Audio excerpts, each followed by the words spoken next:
বন্ধুরা, সবাই কেমন আছো? তোমরা কি করছো? আমি কাজ করতে করতে ভীষণ ক্লান্ত হয়ে পড়েছি, একটু চা নিয়ে বসেছি। এইভাবে যদি আমি মধ্যেখানে একটুখানি চা খাই, আমি খুব এনার্জি পাই।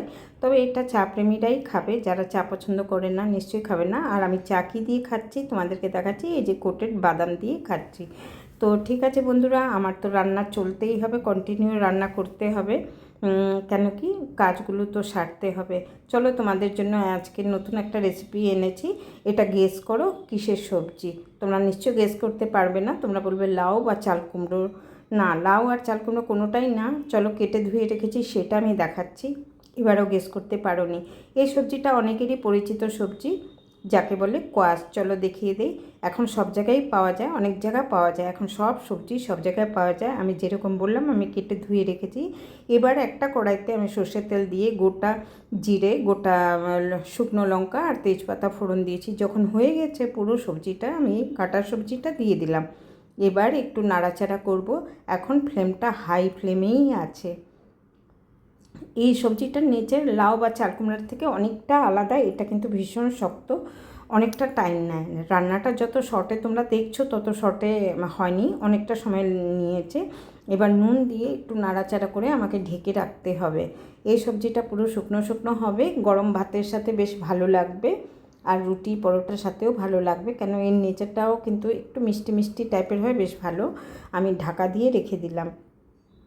তো এটা গলতে যেহেতু অনেকটা সময় লাগবে, তো আমাকে ধৈর্যেরও প্রয়োজন আছে। আর একটু আমি নাড়াচাড়া করেছি, দেখো 5-7 মিনিট পরে অর্ধেক সেদ্ধ হয়ে গেছে। এবার আমি মশলাগুলো দিলাম। হলুদ গুঁড়ো, জিরে গুঁড়ো, ধনে গুঁড়ো। এই কোয়াশে কিন্তু মশলা খুব কম লাগে, কেন কি খুব বেশি মশলা দিলে কিন্তু এই কোয়াশ কিন্তু বিশ্রী লাগে। খুব হালকা টেস্টেরই, হালকা মিষ্টি এই সবজিটা। তো বেশি, যেরকম লাউয়ে বেশি মশলা ভালো লাগে না, এই সবজিতেও বেশি মশলা ভালো লাগে না। আবার আমি ঢাকা দিয়ে রাখবো। এটা আমি বারবার বলছি, খুব সহজে গলে না। যারা রান্না করো তোমরা, তারা নিশ্চয়ই জানবে। এবার আমি আদা গ্রেট করে দিলাম। বারবার রান্নাঘরে এত মানে উঠছে, ভেপার উঠছে। দেখো আমার ক্যামেরার স্ক্রিনটা কেমন ফগি হয়ে গেছে, মুছে নিলাম। তো যাই হোক, এবার নাড়াচাড়া করছি কন্টিনিউয়াস। এখন ফ্লেমটা হাই।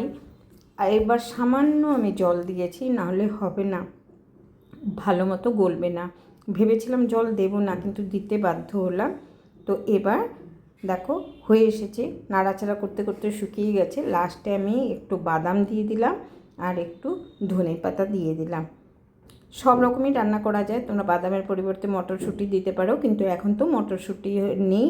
তো দেখো আমার রান্নাটা কমপ্লিট। কেমন লাগলো নিশ্চয়ই জানিও, সঙ্গে থেকো বন্ধুরা। তবে আরও ভালো ভালো আমি ভিডিও আনবো।